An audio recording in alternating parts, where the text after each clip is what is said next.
There's a version of you that never sleeps in, never skips training, never wastes time. There's a version of you who never fails. It is waiting for you. Genuinely ask yourself a question, you at home. If you had done those things for the last 2 years, you never skipped a training, you never wasted time, you never scrolled TikTok, you never sat aimlessly on the internet typing in garbage, never played video games, you never wasted time. You never skipped training, you were training every single day. You never slept in, you were never lazy. There's this version of you. Imagine the person you would be. Genuinely imagine what you would look like. Imagine where you would live. Imagine the car you would drive. Imagine how much your woman would respect you. Imagine the love you would see in her eyes when she looks at you with adoration like a king. Imagine your existence. That person is waiting for you, and the only thing that's stopping you from being that person is your monumental laziness. You can have it. The universe is very giving. It will give you anything you work for. I've never seen somebody try for something with all of their might and not get it. The only people who do not have the things they want are the people who do not try for them. I've never seen a person wake up and say, my only dedication in life is to solve a Rubik's Cube and fail. You are not stupid. You are not incompetent. You are lazy and arrogant. It's extremely important you understand that that person is waiting for you, and you are declining that version of yourself.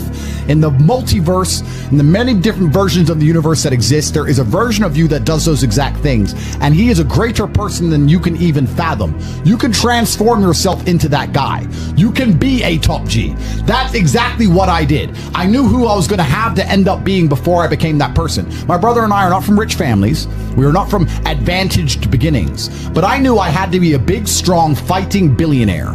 That's what I knew I had to be. Discipline is the key to success.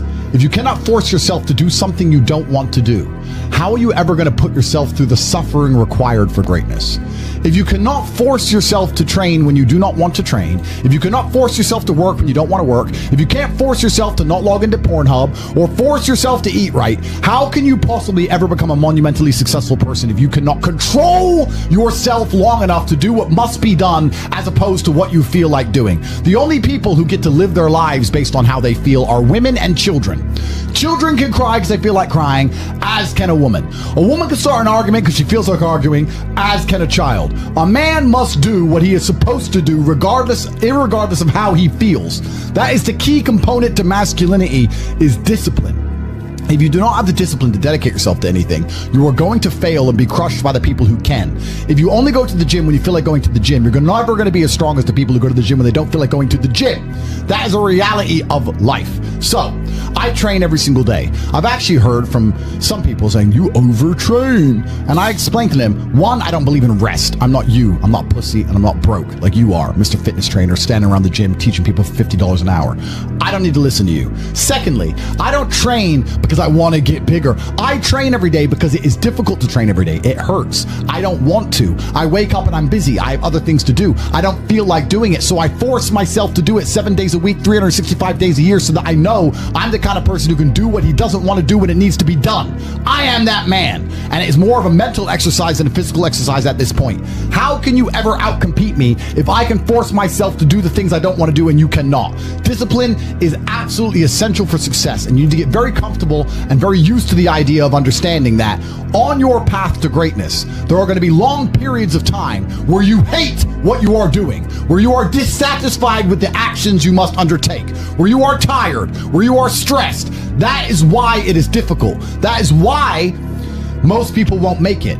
If the path was easy, everybody would walk it and it would lead nowhere. 100 people start the path, 99 fall off because it is difficult, and the one person who makes it to the end gets the gold. If all 100 made it to the end and the gold was divided by 100, it wouldn't even be worth anything. The difficulty gives it value. The fact that it is difficult to do is the key component into the fact you want it in the first place. If it wasn't difficult, everyone would have it and you wouldn't want it because no one would respect it. It's supposed to be hard. Life is supposed to be hard. You're supposed to think this is terrible. You're supposed to suffer and smile through the pain regardless. Discipline is the key to success in all realms as a man. And if you lack it, you stand no chance. You can give most people a roadmap to success. You can give them a Ferrari with a full tank of gas, and a lot of people still wouldn't make the destination because they would say the drive is too far away.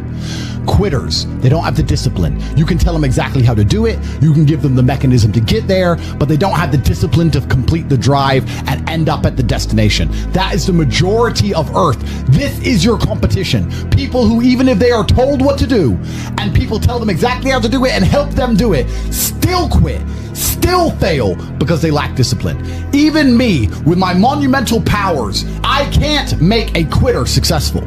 It doesn't matter how good I am. It doesn't matter how easily I make it for them to succeed. It doesn't matter how compendious and concise and powerful the real world is. It doesn't matter how much I text them and motivate them, how many emergency meetings I do to try and talk to them and hype them up, how much motivation I give them. It doesn't matter what I do. If they are a quitter, guess what they're going to do? They're going to quit. No matter how simple the map is to read, no matter how fast the Ferrari is, somewhere along the drive, the sun's going to get in their eyes, and they're going to sit there and go, I don't like this, this is hard, and they're going to quit.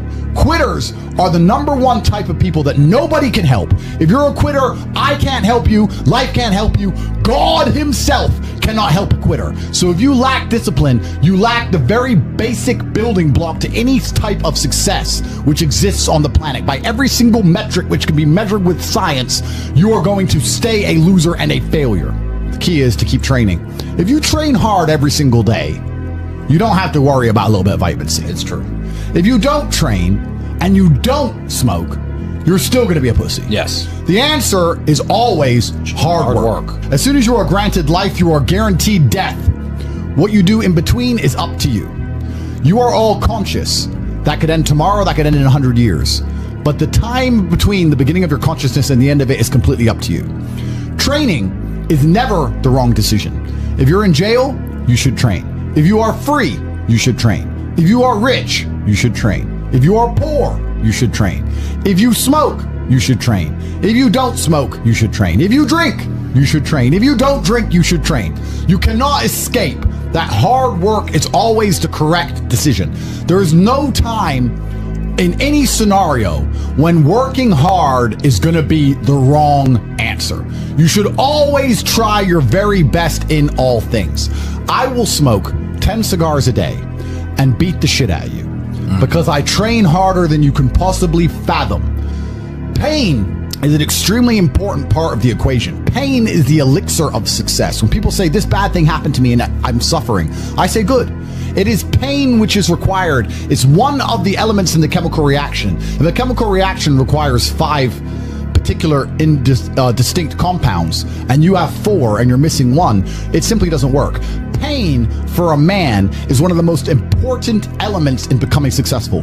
Batman is Batman because they killed his parents. If they did not kill his parents, he would not be Batman. You're supposed to suffer. You're supposed to take that pain. The worst thing that can happen to you as a man is you live a life with no pain in it. To be born into a rich family and have a nice easy life and be given money and you don't have to go to the gym and not have to train because you have bodyguards and sit around like a fuck up. You're going to be miserable and unhappy and a drug addict buying prostitutes. You're only going to have women who adore you. You're only going to feel confident in yourself and feel happy when you've been through hell and come out the other side. The pain is required, and you'll often notice that people who are better than you are people who have suffered more than you have suffered. So the person who is waiting for you, he requires your motivation. It also requires huge amounts of pain. So when bad things happen to you, do not sit at home and lament. Do not feel sorry for yourself. Instead, look in the mirror and say, thank you, God, for giving me one of the ingredients that is needed for the chemical concoction that is going to turn me into a superhero. Because pain is an extremely important one. In fact, it's one of the most important ones for a man. Everything is war.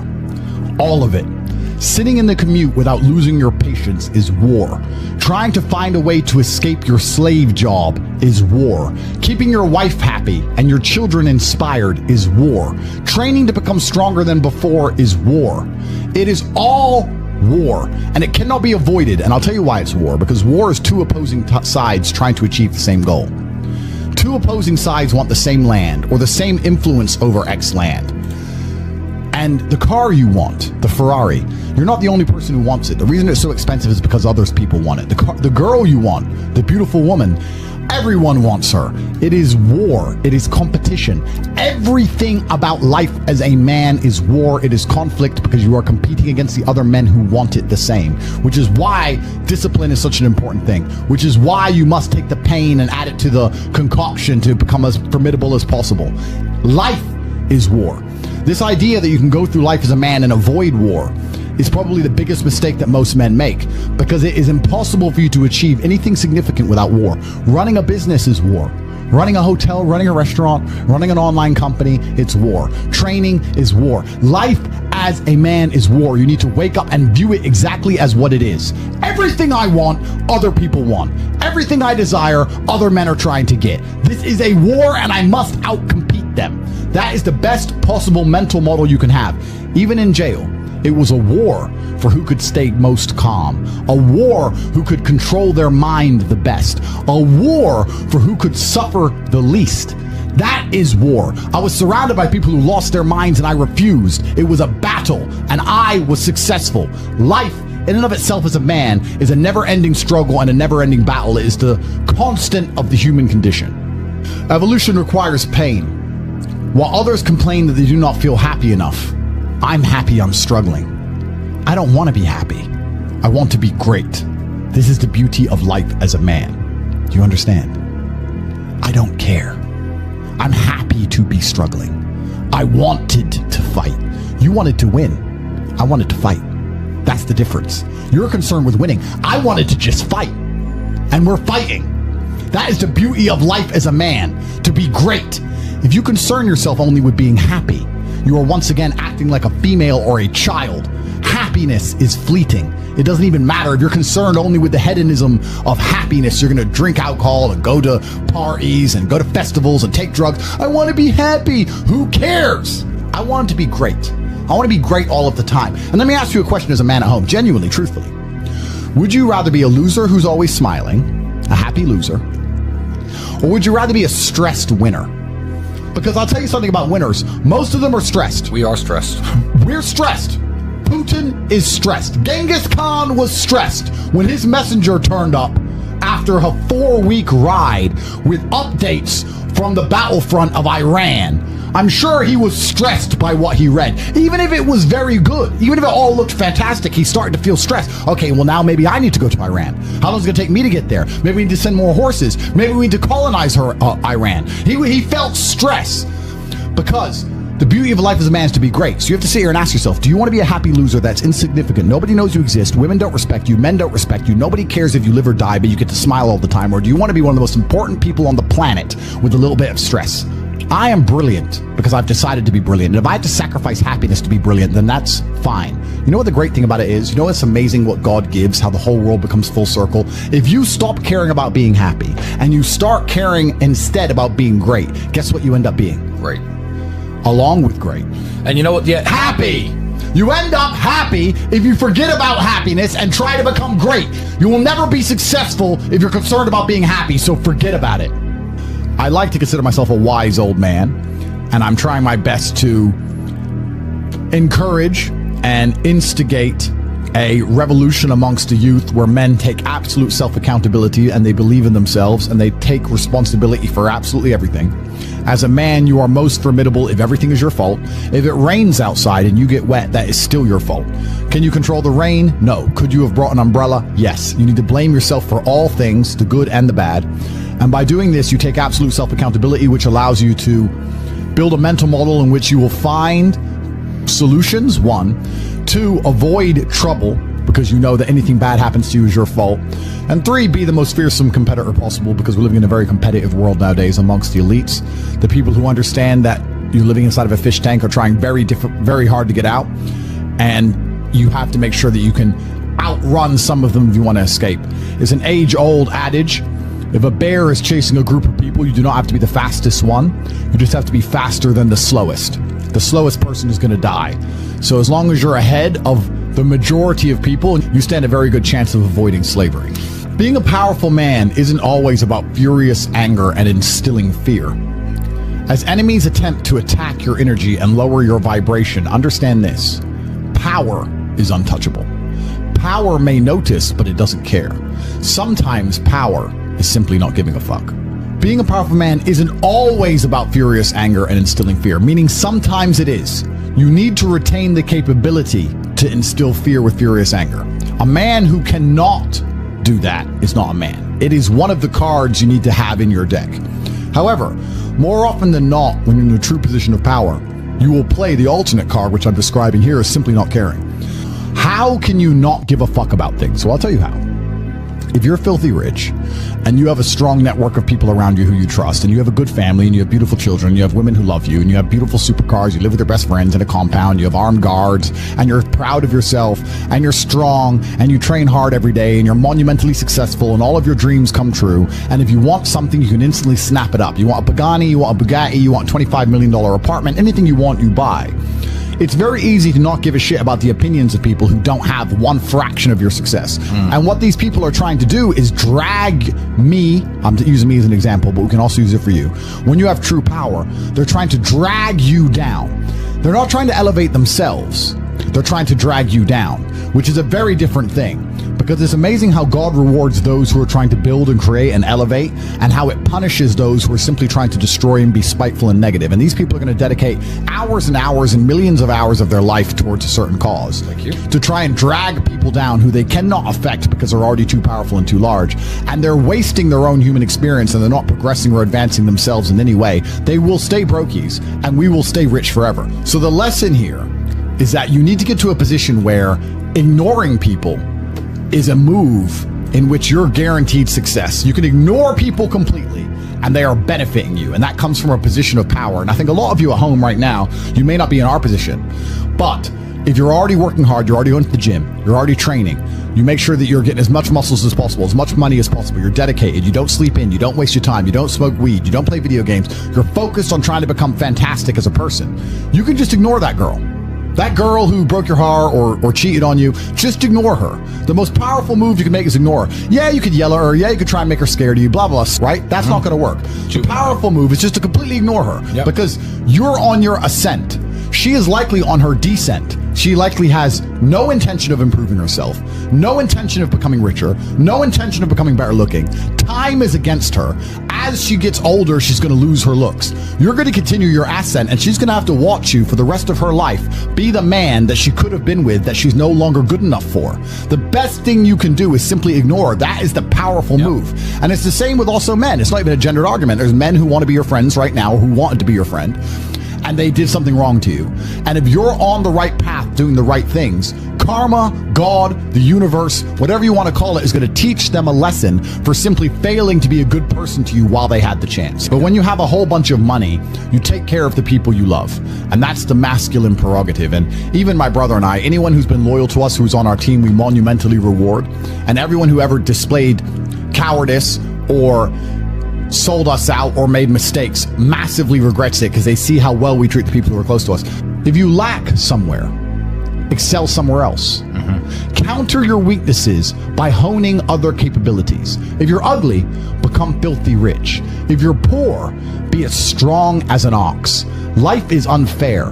The primary focus of your energies is to balance the books. And there's two different ways you could interpret that.